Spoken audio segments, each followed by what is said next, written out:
ఆదిలో ఉన్నటువంటిది నిర్గుణ నిరాకార పరబ్రహ్మంలోంచి శబ్దం వచ్చింది. ఆ శబ్దమే ఓంకార ధ్వని.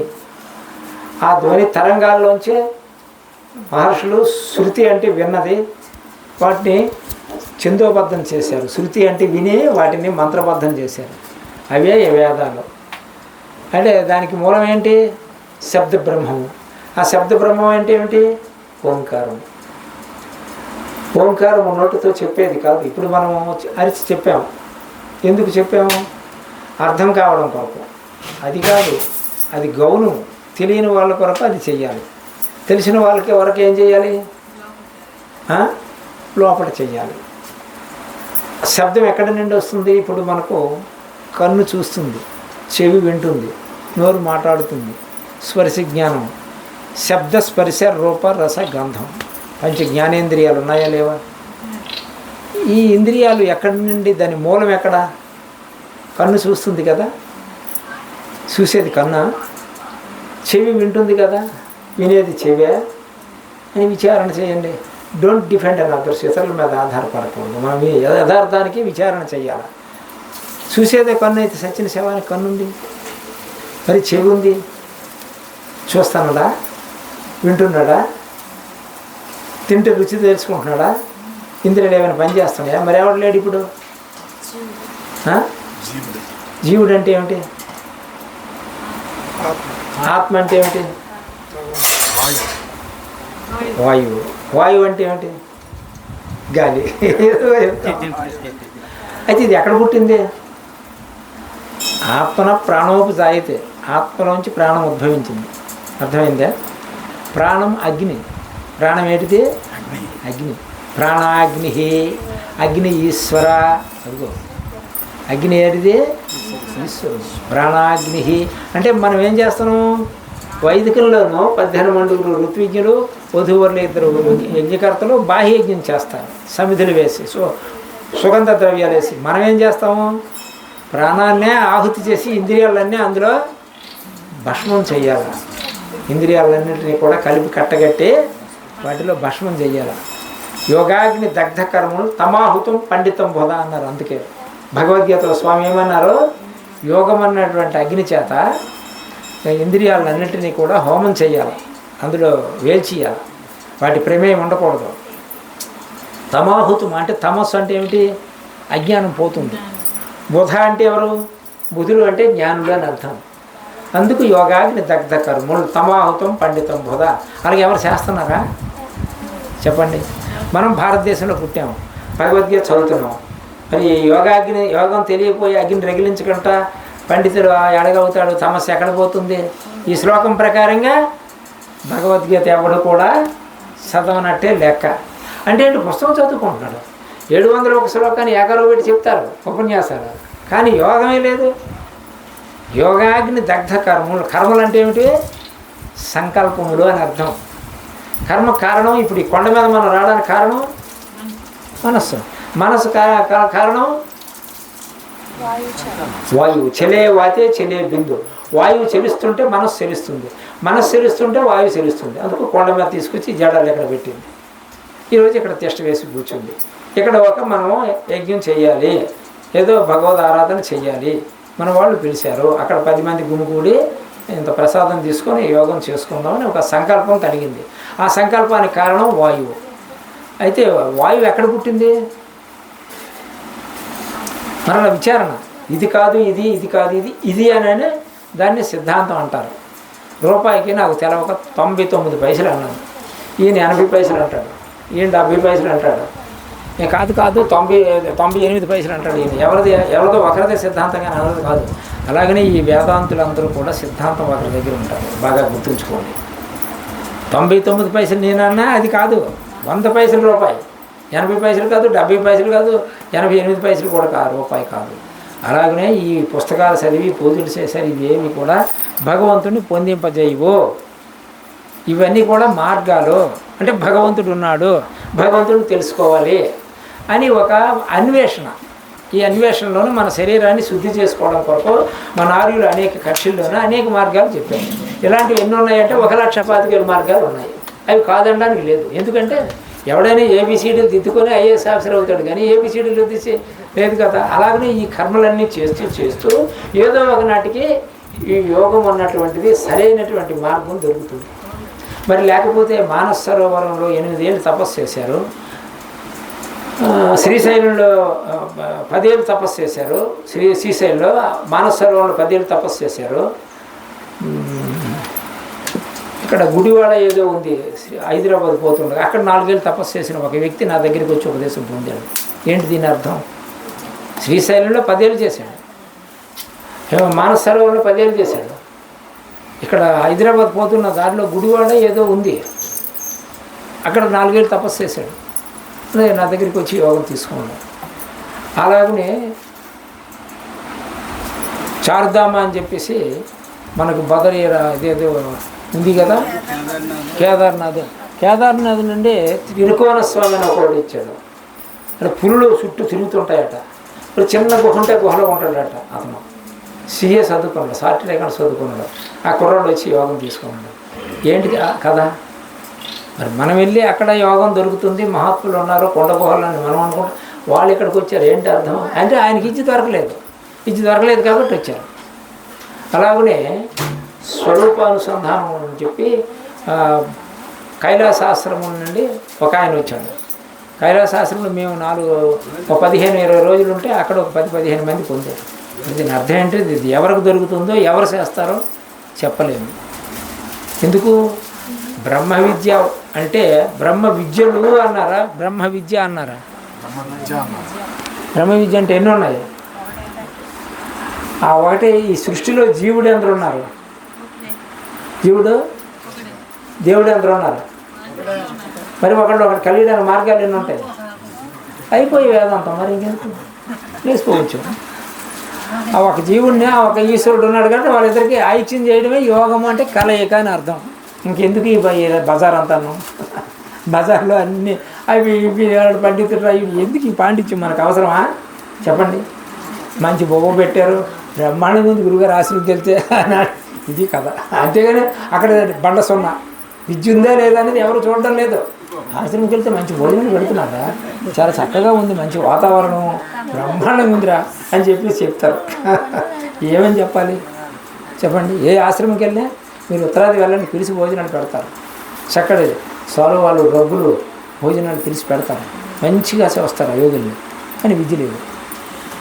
అక్కడ ఆశ్రమం, మూలం ఆశ్రమం అక్కడ ఒకటి ఉంది, డివైన్ లైఫ్ సొసైటీ, దివ్య జీవన సంఘం అని. డాక్టర్ శివానంద సరస్వతి కరూర్పతి వదిలేసి యోగి అయిపోయినాడు. ఆయనది కేరళ.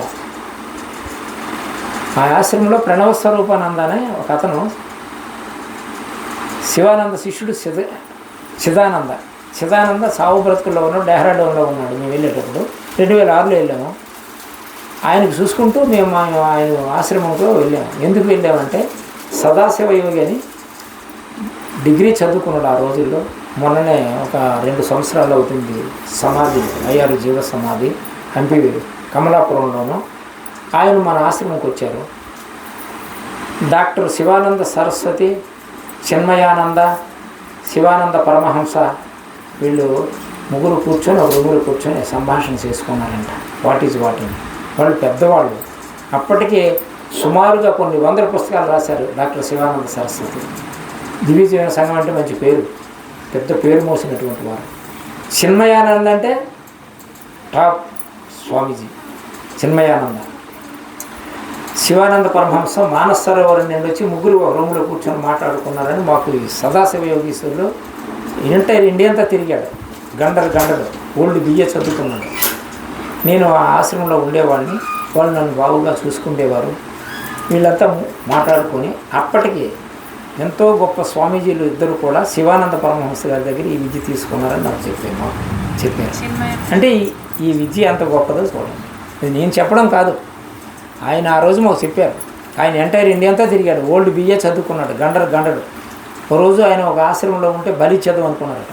అక్కడ పని మనిషి ఎవరో చెప్పారు, రాత్రి స్వామీజీ మీరు ఇక్కడ ఉంటే మీ పని అయిపోద్ది అన్నారు. అది చెప్పకుండా రాత్రి బయలుదేరి వచ్చేసాడు. ఆయనే సదాశివ యోగి. 2 ఏళ్ళు అవుతుంది కమలాపురంలో జీవ సమాధిని పొందారు.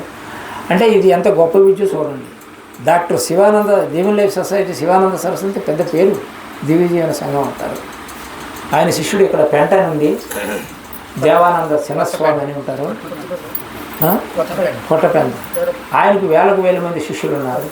ఆయన మాకు వీళ్ళు ఐదాము ఇక్కడికి వచ్చేవారు. ఒరిస్సాలో ఆయనకు వేలకు మంది శిష్యులు ఉన్నారు. ఆయనకు పెద్ద ఆశ్రమం ఉంది, చాలామంది ఉంటారు ఆయన శిష్యులు, వేలు ఉన్నారు. మాకు లెటర్ రాశారు ఆశ్రమానికి, స్వామిజీ వచ్చారు రండి ఉపదేశం. ఈ విషయం మనం తెలిసిన తర్వాత మేము ఎలాగెళ్తాం? మనకు దగ్గర విద్య ఉంది, వాళ్ళకి విద్య లేదు, వాళ్ళు లెటర్లు రాస్తున్నారు రండి స్వామిజీ వచ్చారని. అంటే ఏమిటి? వాళ్ళు మంత్రం చెప్తారు. ఇప్పుడు వ్యాసాశ్రమం ఎంత పేరుందే, నీకే దేవుడు ఇష్టం అని అడుగుతారు స్వామీజీ. నాకు ఈశ్వరుడు ఇష్టం అంటే ఓం నమ శివాయ అనుకో. నీకెవరు ఇష్టం? విష్ణు ఇష్టం. ఓం నమో భగవతే వాసుదేవాయ అనుకో. ఇట్లా అడుగుతారు. మంత్రాల వల్ల చింతకాయలు రావు. అర్థమైంది కదా? యోగము అంటే యోగం ఉండాలిరా అని అంటారు. మామూలు భాషలో, వేదాంత పరిభాషలో కాకుండా మామూలుగా సామాన్యంగా మాట్లాడుకుంటానంటే ఏదైనా యోగం ఉండాలిరా అని అనుకుంటారు ఫ్రెండ్స్, పెద్దోళ్ళు. ఉదయం గుంపు కూడుకుని యోగం ఉండాలిరా అని ఆశ్చర్యంగా అంటారు. కానీ యోగం చేయరు దౌర్భాగ్యం. అసలు వాట్ ఈజ్ యోగాని ఎందుకు రారని? యోగం అంటే ఏమిటి? కలియిక అంటున్నారు. ఎవరు కలియిక? జీవ బ్రహ్మరైక ఉన్నారు. జీవుడు అక్కడ అంటున్నారు, దేవుడు అక్కడ అంటున్నారు. కలియిక మార్గాలు ఎన్ని ఉంటాయా? ఒకటే ఉంటుంది, అదే సుషుమ్న నాడి మార్గం. ఇడాపింగళయోర్ మధ్య సుషుమ్న సూక్ష్మరూపిణి తస్మిన్ విశ్వం సహచరాచరం ప్రతిష్టం. ఈ విశ్వం అంతా కూడా అక్కడ ప్రతిష్ఠింపబడి ఉంది. ఈ సృష్టి రహస్యం అంతా కూడా ఆ సుషుమ్న నాడిలో ఉంది. ఆ సుషుమ్న నాడిలోనే యోగము అంటే పతంజలి చెప్తాడు, సంయోగో యోగ ఉచితే అన్నారు. సంయోగం చెయ్యు అన్నారు. సంయోగం అంటే ఏమిటి? కలయిక. ఎవరు కలయిక? స్త్రీ పురుషుల కలయిక. స్త్రీ ఎక్కడుంది? ఇక్కడ ఉంది. పురుషుడు ఎక్కడున్నాడు? ఇక్కడ ఉన్నాడు. అయితే ఈ స్త్రీ ఎవరి ద్వారా వచ్చింది? శివుడికి అర్ధాంగి. దేని ద్వారా వచ్చింది? జీవశక్తి ద్వారా వచ్చింది. అప్పుడు మళ్ళీ స్త్రీని పురుషుల్లో కలపాలంటే దేని ద్వారా కలపాలి? జీవశక్తి ద్వారా కలపాలి. అందుకు యాజ్ఞవల్క మహర్షి చెప్తారు, స్త్రీయంచత్వ జగత్తత్వ. ఎవరైతే స్త్రీని విడిచిపెట్టేస్తారో జగత్తుతో వాళ్ళకి పని లేదట. యాజ్ఞవల్కుడు చెప్తున్నాడు ఈ శ్లోకాన్ని, యాజ్ఞవల్క ఉపనిషత్తులో. స్త్రీని విడిచిపెట్టిన వాడు మరి వీడు స్త్రీ బుద్ధిరా, స్త్రీ బుద్ధి ప్రళయంకరి, ఆత్మబుద్ధి సుఖం చైవ అంటున్నారు మన ఆర్యులు. ఆత్మబుద్ధిని ఎవడైతే అనుసరిస్తాడో సుఖాన్ని పొందుతాడు. స్త్రీ బుద్ధి ప్రళయాన్ని సృష్టిస్తుంది. స్త్రీ అంటే ఎవరు? ఆ విషయం కూడా చాలామందికి అర్థం తెలియదు. స్త్రీ అంటే ఆడవాళ్ళు అనుకుంటున్నారు. అంటే మామూలుగా వ్యవహారిక భాషలో మరి స్త్రీలు రా వీళ్ళు, స్త్రీ లాంటి వాళ్ళు అని అంటారు. కానీ స్త్రీ అంటే ఎవరు? సాకింది తారాస్తే ఇస్త్రాకరణ ఇస్త్రాకుల్లో జరిగిన స్త్రీ. సత్వరజస్తమో గుణాలతో కూడుకున్న వాళ్ళందరూ కూడా స్త్రీలే. అందుకు స్త్రీలకు బ్రహ్మ విద్యకు అధికారం లేదు. ఈ రహస్యాన్ని ఎవడైనా చెప్తున్నాడా? మీరు స్త్రీలు, మీకు అధికారం లేదు, నేను పురుషుణ్ణి అంటే ఈ విధంగా వ్యవహారిక భాషలోనే వ్యవహరిస్తున్నారు. కానీ దాని ఆంతర్యాన్ని ఎవరు కూడా గ్రహించలేదు. యాజ్ఞవల్కుడు ఏం చెప్పాడంటే, స్త్రీని చెక్క ఎవడైతే స్త్రీని తమోగుణ రజోగుణ సత్వగుణాలు విడిచిపెడతాడో వాడికి జగత్తుతో పని లేదట. జగత్తత్వ సుఖీ వచ్చేది. జగత్తుని ఎవడైతే విడిచిపెట్టాడో సుఖం వాడి వశమైపోతుంది. కోరిక లేదు. తమోగుణ రజోగుణ సత్వగుణాలు ఉన్నాయి, వాటిని విడిచిపెట్టేశాడు. తమోగుణం బ్రహ్మ, రజోగుణం విష్ణువు, సత్వగుణము ఈశ్వరుడు. కాబట్టి ఈ మూడు గుణాలు అందరిలోనూ ఉన్నాయా లేవా? పురుషుల్లోనూ ఉన్నాయి, స్త్రీలోనూ ఉన్నాయి. వాటిని ఎవడైతే గుణాతీతుడు ఎవరు? ఈశ్వరుడు. గుణములతో కూడుకున్న వాడు ఎవడు? జీవుడు. అందుకు స్త్రీ అంటే మూడు గుణాలతో కూడుకున్న వాళ్ళందరూ స్త్రీలే, కానీ పురుషుడు ఎవరు లేడు. పురుషుడు అంటే మగవాడని, స్త్రీ అంటే ఆడవాళ్ళని వ్యవహారిక భాషలో అర్థం చేసుకుంటున్నారు పండితులు కూడా. దీనికి ఇంత అర్థం ఉందని వేదాంత పరిభాషలోనూ ఎవరు కూడా వ్యాఖ్యానం చేయటం లేదు. స్త్రీని విడిచిపెట్టడం అంటే తమో గుణ రజోగుణ సత్వగుణాలు విడిచిపెట్టాలి. గుణాతీతుడు ఈశ్వరుడు, గుణములతో కూడుకున్నవాడు జీవుడు. గుణములు ఎప్పుడు కలిగాయి నీకు? వాయువు కిందికి వచ్చినప్పుడే కలిగింది. వాయువు ఊర్ధ్వముఖం గుణాన్ని, ఇక మనస్సే లేదు. ఊర్ధన్న సమస్య అంటాడు కృష్ణుడు. ఇప్పుడు సందేహం ఎందుకు కలుగుతుంది? కిందికి వచ్చావు, సందేహం వచ్చింది. స్త్రీ బుద్ధి అంతాను శరణం కలిగింది. అల్లది ఎలాగా, ఇది ఎలాగా, ఇది ఎలాగని మనసు చెదిరిపోయింది. పురుషుడికి చెదిరిపోతుంది, మూడు గుణాలు ఉన్నాయి కదా, స్త్రీలకు చెరుగుతుంది. కానీ ఆత్మబుద్ధి పురుష బుద్ధి సుఖం చేయవ. పురుషుడు అంటే ఎవరు? పరమాత్మ అని అర్థం. స్త్రీ అంటే ఎవరు? జీవాత్మ అని అర్థం. ఇది జీవుడు, వీడికి అనేకమైనటువంటి అవసరాలు ఉన్నాయి, కోరికలు ఉన్నాయి. అందుకు స్త్రీని ఎవడైతే విడిచిపెడతాడో జగత్తుతో వాడికి పని లేదు అని అన్నారు. జగత్ తక్కువ సుఖం వాడి వశమైపోతుందట. ఇప్పుడు అందరికి ఏడు కావాలి? సుఖం కావాలంటే ఏం చేయాలి? స్త్రీని విడిచిపెట్టాలి. స్త్రీని విడిచిపెట్టాలంటే భార్యను కొట్టుకుని ఉన్నాడు బ్రహ్మచారులు, నైతిక బ్రహ్మచారులు చాలామంది ఉన్నారు. భార్య పోయిన వాళ్ళు ఉన్నారు. మరి వాళ్ళు సుఖాన్ని పొందొచ్చు కదా. దాని అంతరార్థం, అందుకు గూఢార్థం అని అన్నారు. గూఢార్థం గనుడికి ఎరుక అంటాడు యోగి వేమన్. అర్థమైంది కదా. ఇంకేత స్త్రీ అంటే చపలత్వం కలిగిన వాడని ఒక అర్థం ఉంది. తమోగుణ రజోగుణ సత్వగుణానికి అతీతుడు, అటుతో కలిసి ఉన్నవాడు స్త్రీ. వాటిని అతిక్రమించిన వాడు పురుషుడు. పురుషుడు అంటే పురమందు వసించి వాడు. నవద్వారే పురీదేహి. ఎంత చక్కగా వాడు వేదాంతాన్ని చెప్పారు. నవద్వారములు అంటే ఎక్కడున్నాయి?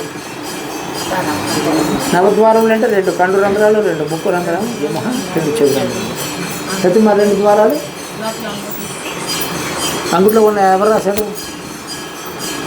పండితులు ఎవరైనా రాశారు వ్యాఖ్యానం? ఈ కింద ద్వారాలే చెప్తున్నాడు. మన ద్వారం, యోని ద్వారం కానీ లింగ ద్వారం. పండితులు అందరూ అదే రాశారు. అంటే వాళ్ళకి యోగం తెలియదు. నవద్వారే పురీదేహి అని చెప్పారు. నవద్వారాలు దాటితే ఆ పురంలోను నవద్వారే పురి అయోధ్య. అయోధ్యలో ఎవడు ఉంటాడు? శ్రీరాముడు ఉంటాడు. సీత ఎక్కడ ఉంటుంది? రాముడితో సమీపంగా ఉంటుంది. మరి రాముడితో సమీపంగా ఉండాలంటే ఏం చేయాలి? సీతను తీసుకెళ్ళి రాముడితో కళ్యాణం చేయించాలి. సీత ఎక్కడుంది? ఎక్కడుంది? రాముడు ఎక్కడున్నాడు? నవద్వారాలు దాటి అయోధ్య. నవద్వారపుర అయోధ్య అన్నారు. అంగిల్లోంచి 2 హోల్స్ ఉంటాయి. ఈ 7 దాటి ఆ రెండింటిని ఓపెన్ చేసుకొని ఇక్కడికి వెళ్ళాలి, ఆగ్నేయ చక్రం దగ్గరికి. అప్పుడు నవద్వారి పురి అయోధ్య. అయోధ్యలో ఎవడు ఉంటాడో? రాముడు. అప్పుడు సీత ఏమవుతుంది? తనకు పట్టమహేష్ అవుతుంది. సీతా కళ్యాణం దాన్ని వాళ్ళు చెప్పారు. అదే సీతారాముల కళ్యాణం, అదే పార్వతీ పరమేశ్వరుల కళ్యాణం. కళ్యాణం అంటే అర్థం ఏంటి? ఆనందించుట అని అర్థం. ఆనందం ఎక్కడుంది? ఎవరికి వారిలోనూ ఉందే, బయట ఉందే? ఎవరికి వారిలోనూ ఉంది. మరి ఎవరికి వారిలోనూ ఆనందం ఉండేటప్పుడు ప్రయత్నం ఎక్కడ చేస్తున్నారు జనాలు? ఆశ్చర్యం. రామ రామ రామ రామ కొండకి వెళ్ళిపోతాం. ఇప్పుడు మీరే చెప్తారు వేదాంతం ఆనందం మనలోనే ఉంది అంటున్నారు.